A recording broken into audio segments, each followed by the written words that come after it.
Good Saturday morning to everybody. Welcome to Mortgage Matters Radio Show and the Connecticut Real Estate Edge podcast, along with Rob Weinberg. I'm Gary Byron. Rob, how are you this morning, doing my well, friend? Gary. How you doing today? Listen, as always, I take each Always day a one struggle. day at a time. It's a daily struggle, but one day at a time, man. That's how I try to live my life. Same here. And, struggles is actually a theme I'm hearing a lot about lately in the economy. So many people have been talking about, just the devastation going on with inflation and whatnot. Well, it's the inflation. It's which has to do a lot with the economy and the supply chain and the cost of gas and diesel, which is separate. Because even people say, I don't have a diesel vehicle. But I'm like, well, if you go grocery shopping or if you buy goods and use services at retail outlets, well, how do you think those items get there? By tractor trailer trucks, which use diesel gasoline. It all gets passed down to the consumer. To you and I, of course. And I try to explain, I never looked at it like that. Well, you should look at it like that. And then that kind of brings us into like what a lot of forecasters are discussing right now. We just talk about on my morning show every morning, and that is, are we heading into a recession? And I guess they're not quite ready to call it a recession yet, but I think that's more for political reasons. I think once we get past November, midterms this year, we may start hearing that word thrown around. But can you explain maybe what a recession actually is and maybe even what it even means? Yeah, that's really what I wanted to focus in on today, was how to prepare for the recession. So we have to define what it is, right? So the actual definition of a recession is a period of temporary economic decline, which trade and activity are reduced, and it's identified by a fall in the GDP, which is the gross domestic product, and a fall in that figure for 2 quarters, 2 successive quarters, okay? So we've already had one. We already had one negative 0.0, quarter, right? So that's one. So the second quarter could be right now, which means we are in a recession right now, but we won't know until they actually bring out those forecasts and do it. But it just ended the second quarter, right? Or it's ending. It's ending. It's ending, and they'll be doing their forecasting, they'll be doing their analysis of the quarter as well as future forecasting. And if they come in that we had that stagnant growth, negative GDP this quarter that we're in right now, then it means that we were in a recession. So that's why I've been coaching my clients this for at least 6 months, that we were headed here, especially in the last 60 days, seeing how crazy things have been. But that's really what a recession is. It's just an economic calculation that's done, but you don't have to tell that to a consumer. They see it in other ways. We don't care about calculations and analysis. It's just a recession is always negative. It's a bad thing, but there are opportunities, as we'll be discussing. Is it 0. All right, we're at 0.0 for the first quarter. The second quarter, what's the threshold? Is it 0.1? It's a fall in GDP. Right, so I know that. Look at the previous one. So as long as it's going down, it could be 0.1, it could be negative. As long as it's going down, it's headed for that recession. All right. Okay? Why is it so important then to prepare for a recession? Many, many reasons why you want to prepare for a recession. I think the first thing is I've been through 2 recessions now, and I will tell you that if you're in a position where you're not prepared, you're going to be forced to sell assets. You're going to be forced to make difficult decisions financially, and it's a bad situation for the consumer and for the homeowner if you're not prepared. So that's why you want to do it square one. The second thing is that there's so much stress that comes about in the recession. There's so much negativity and pessimism in the media during a recession. So what you want to do is you want to be prepared so that you'll have peace of mind. So you can kind of tune out all the talking heads, tune out the news, tune out the media and all the naysayers, and be able to still move forward with your financial plan and on your personal path that you've been set on. And it's going to lower stress in your life. Like anything, if you're unprepared, your stress level goes up. Nothing's different with a recession. Nothing's different with your finances.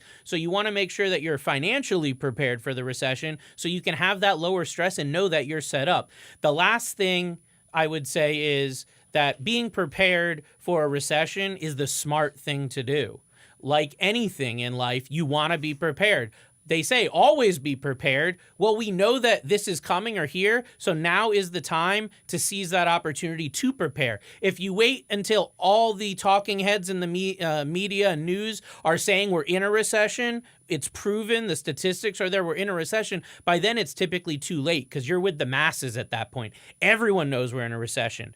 The real keen individuals, the ones that have really a lot of knowledge in economics and finance, they prepare before the recession hits so that when everyone else knows, they're already well positioned. Interesting. So then what would you say are some, I don't know, maybe like mortgage and real estate related strategies that can be used to prepare for a recession?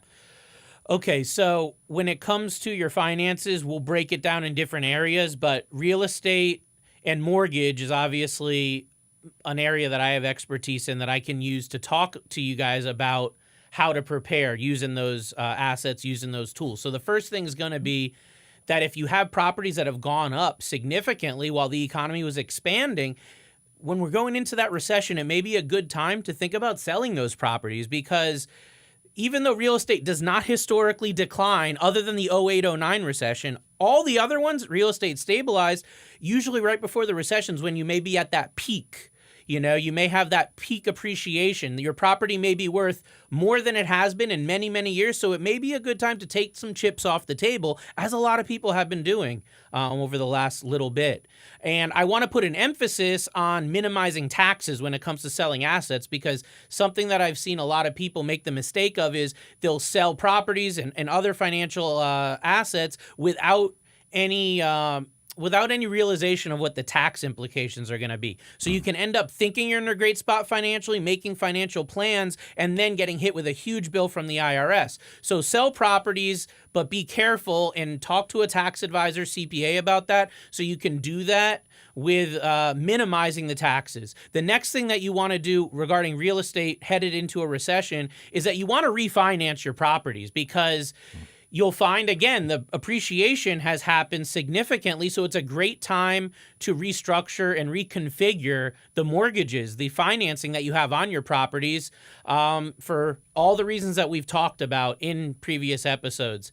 Another thing is cashing out equity. If you aren't going to sell your property, it's a great time to borrow smart on your assets. To take advantage of that appreciation without actually having to sell it, you can do a cash out refinance or a line of credit on the property. You can pull that money out, keep it liquid for yourself so you can take advantage of opportunities.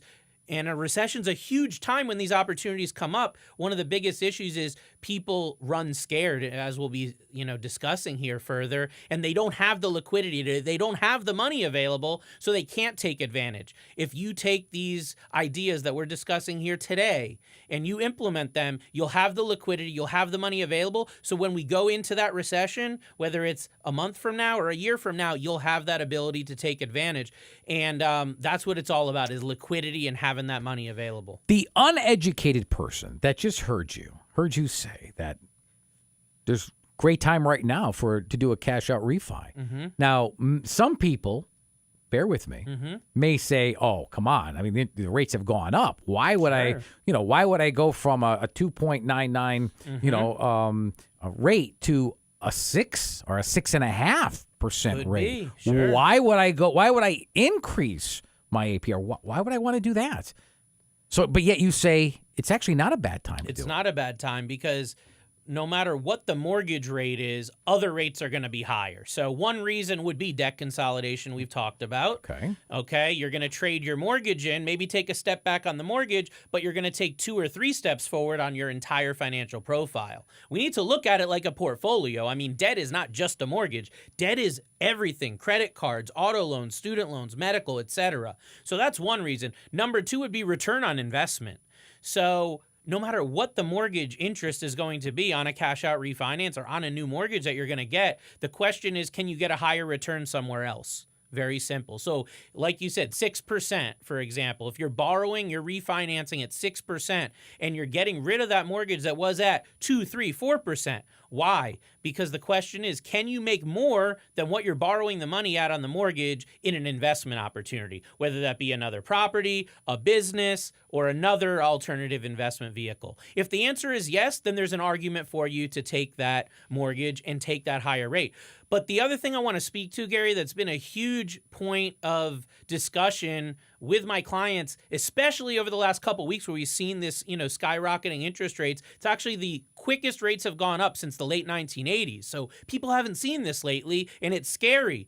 But the idea I want to instill in you is that this is temporary. Like I said at the top of the show, a recession is a period of temporary economic decline. This doesn't mean the economy's like this for the next 10 years. The average recession's only like a year and a half long. It's not very long at all. So we need to look at it that once the Fed understands and realizes, and the data's there that we're in the recession, look back over the last 100 years, they start cutting rates. What does that mean to a homeowner? It means that the mortgage you get today is probably not the mortgage you're going to have 2, 3, 4 years from now. Again, just depending on how long this recession lasts. So look at it as a short-term play.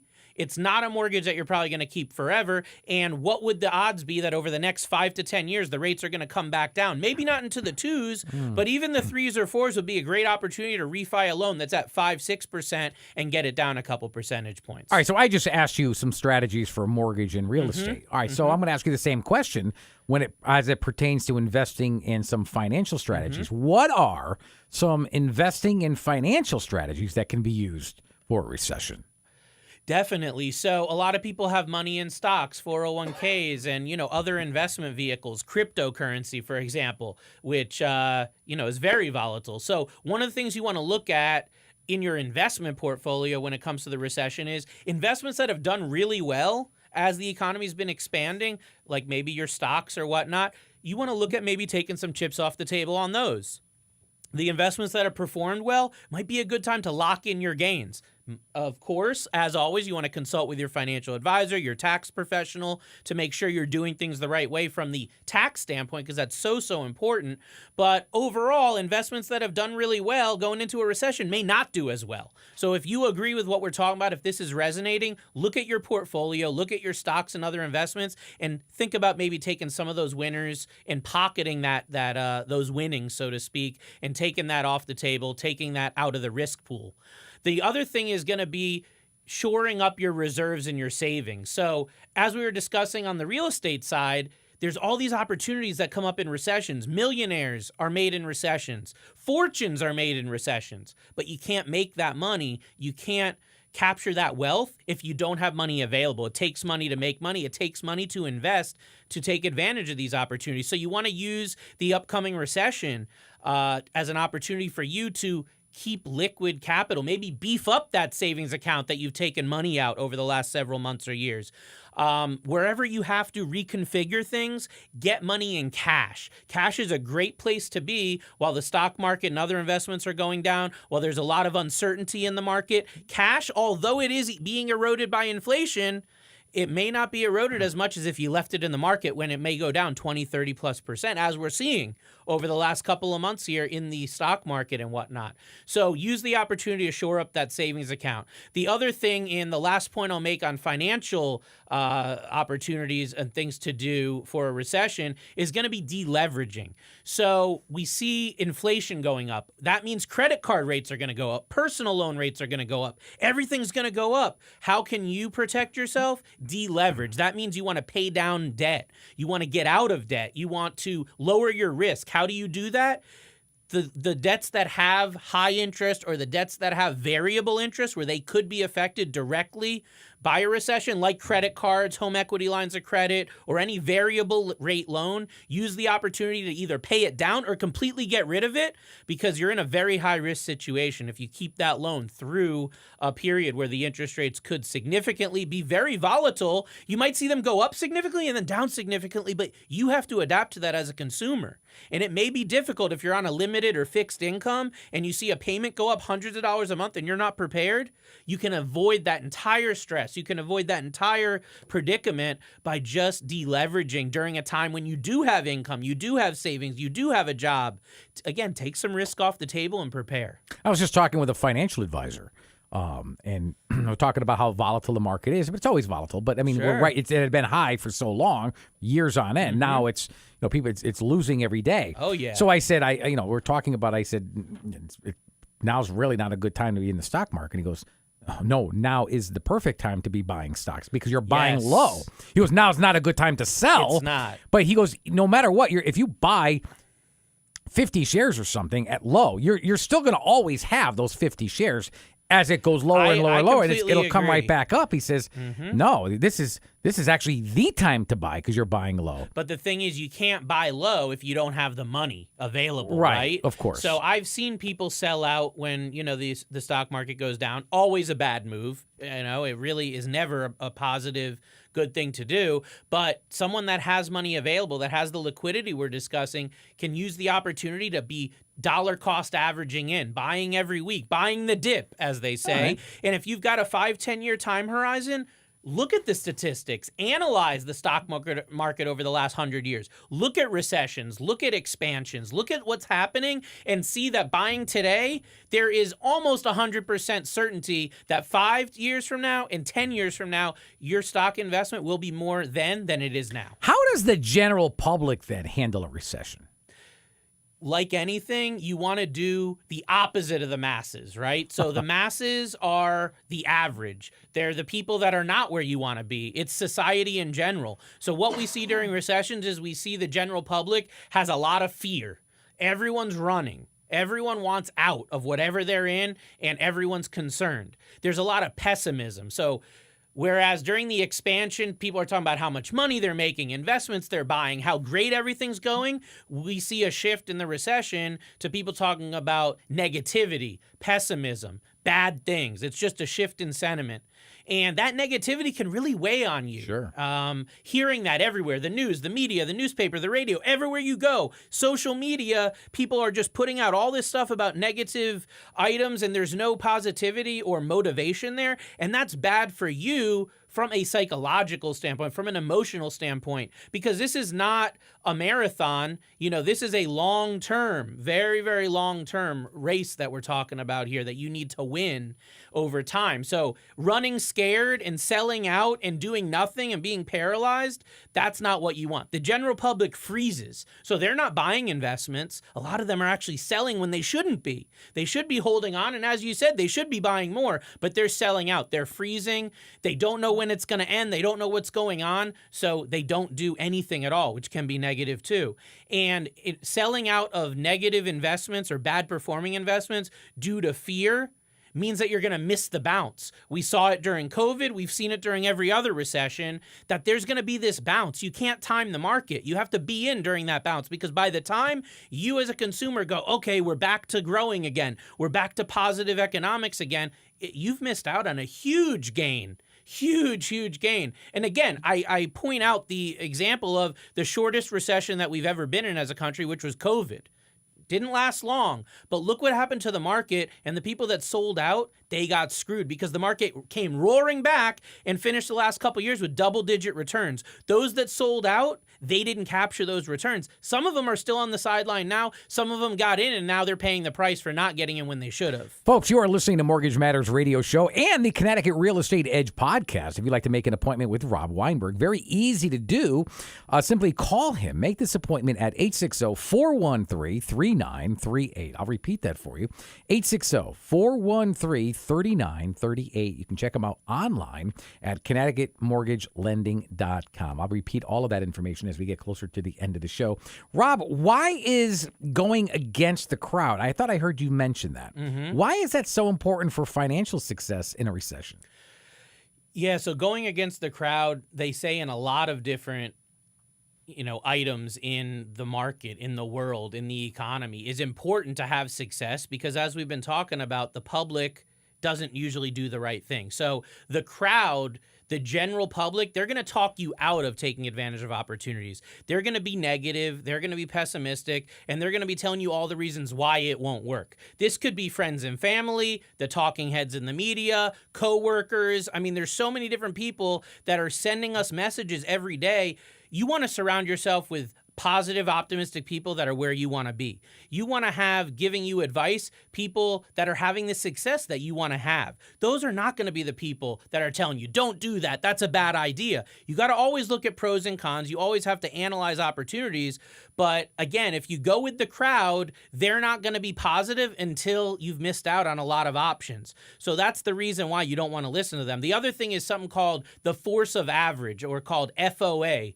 One of my early mentors named Ryan Stewman, who's a great sales trainer and motivational speaker all over the country, he came up with this concept of the force of average, which is that no matter what you do in life, as you're trying to be successful, society in general is trying to pull you back into the force of average because they want you to be unhappy. They want you to be unsuccessful. They want you to not have financial freedom so they can have you right where they want you. Because the more negative you are, the more you're going to be tuned in to them. Okay, that's how they make money. So the force of average is always going to be pulling you down. It's every speed bump that you hit along the way to success, every no that you get on your way to a yes, every bad investment that you have on the way to a home run, that's the force of average pulling you back. That's the part that you need to tune out. As it's pulling you back, you need to pull away and you need to get to financial success. Again, surround yourself with people that are where you want to be. The last two things I'll say is buy when there's blood in the streets. I believe Warren Buffett said that. There's blood in the streets right now. A recession is when the streets are as bloody as they're going to get. When everyone's negative and nobody wants to do anything with their money, that's the time when you, as a financially astute homeowner, as an investor, as somebody that wants to be successful, that's when you need to make your fortune, because recessions are when fortunes are made. Very good advice. Can you just talk maybe a little bit more about what happens to home values and housing in general during recessionary periods? So there's this negative connotation that people have and a myth that's out there that says that during recessions, housing does not do well, or during recessions, housing markets crash. That is incorrect. I've looked at it. I've done the analysis. I've studied recessions over the last 100 years. And what we found is, besides the 08-09 recession, which is the most recent other than COVID, what we've seen is that housing actually does really well. It stabilizes and even increases during recessions. Why? Because of the inflation factor. Home values, typically do follow that. So when inflation gears up, home values go up, rents go up, all that stuff goes up. So housing does pretty well. The reason why the 08-09 recession, housing did bad, is that was the only recession in recent history that was caused by housing. It was caused by specifically the mortgage market, exotic mortgage products, careless lending. That's why housing went down, because that was the cause. You mute that one recession out and look at all the other ones, and you'll see that housing is stable and almost in every case actually increased. The value increased. So those that are thinking recessions are bad for housing, they're not looking at the statistics. They're not looking at the facts. They're following the force of average. They're following the crowd, and that's not where you want to be. The best performers during recessions are home and tangible assets. So real assets that you can hold with your hand, like a house, are the best performers during recessions. Again, look at it. Do your own analysis, look at the charts, and make your own decision. That's why this show is so important. I think you talk on a lot of things that most people have heard about and they hear rumors, but you kind of you cut through all that, and you're really helping us. And you put out tons of content every single week. Rob, where can people find you online and get a hold of this content? It's so valuable. So I'm all over the internet. You can find me all over. I'd say the best place would be to subscribe to my YouTube channel. So my YouTube channel is going to be youtube.com/Robert Weinberg Mortgage. youtube.com/Robert Weinberg Mortgage. And Weinberg is spelled Weinberg. So check out the YouTube channel. Also follow us on Facebook and Instagram. So we're on both of those platforms under Weinberg Mortgage. So you can find us on there. And if it's your first time listening, go ahead, subscribe, because you'll get notified of all of our future content. We actually put content out online before a lot of it even comes out to our listeners on the radio and the podcast. So it's a great place. And if you want to find us on the podcast, go look on any platform where there's podcasts. Google, Spotify, Apple Podcasts, etc. We're under CT Real Estate Edge Podcast. Again, CT Real Estate Edge Podcast. You can subscribe to us on there. Would appreciate, a review and a rating to help continue growing our audience out. And, Gary, I'm just trying to bring value to everyone, because the reason I started this show in the first place was I saw a void in the market. I saw an area where people weren't being educated and they were being led in the wrong direction. And I knew after almost 20 years in the mortgage industry and helping consumers through so many different financial struggles and successes, I knew I had to get my knowledge, my education out to the public, out to the general public, because they are being pulled back by this force of average we're talking about. They are being told lies in the media. They are being fed myths that are not true, especially when it comes to finances and real estate. And I'm here to dispel those myths. I'm somebody that's in the trenches every day, working with consumers, almost 2 decades now. I've seen the good, I've seen the bad, and I do have information that I can share that may help our listeners. Well, you have really come a long way. I mean, we've been doing this show together for maybe a year and a half, and you've really become the foremost authority when it comes to, mortgage advising, at least here in the state of Connecticut. And what I think is slowly going to starting to happen, maybe you're starting to see in very infancy stage, is you're becoming a national guru when it comes to mortgage advising. Yep. And I appreciate, all the listeners we have all over the country that find us online, on the podcast, and soon to be going into some other markets as well. So we're just here to bring value. No matter where you're located, whether it's in New England, California, Florida, or anywhere in between, there's advice here on this show that can resonate, that can help you. And this is applicable no matter where you're at. We're all in the same boat here going through this recession. We all need to get through it together, and we all need to help pull each other up, not push each other away. That's right. In fact, if you'd like to get some immediate information, I would strongly encourage you to check out the website. It's ConnecticutMortgageLending.com. Again, it's ConnecticutMortgageLending.com. If you've got a question that you think maybe even others could benefit for, maybe a general question we can get answered right here on these very airwaves, we'd love to hear from you. Simply email us at mortgagemattersradioshow@gmail.com. I'll repeat that for you. It is mortgagemattersradioshow@gmail.com. Now, and I said this earlier, if you'd like to schedule an appointment with Rob Weinberg, maybe something of a personal nature, everybody's situation is different, and he does everything is predicated on customization to his individual clients. Schedule a consultation. It's very easy to do. It's at this phone number, 860-413-3938. I'll repeat that one more time a little slowly. Write it down. 860-413-3938. For Rob Weinberg, I'm Gary Byron. Thank you so much for listening to Mortgage Matters Radio Show and the Connecticut Real Estate Edge Podcast. Until next Saturday morning, have a good one, everybody. So long.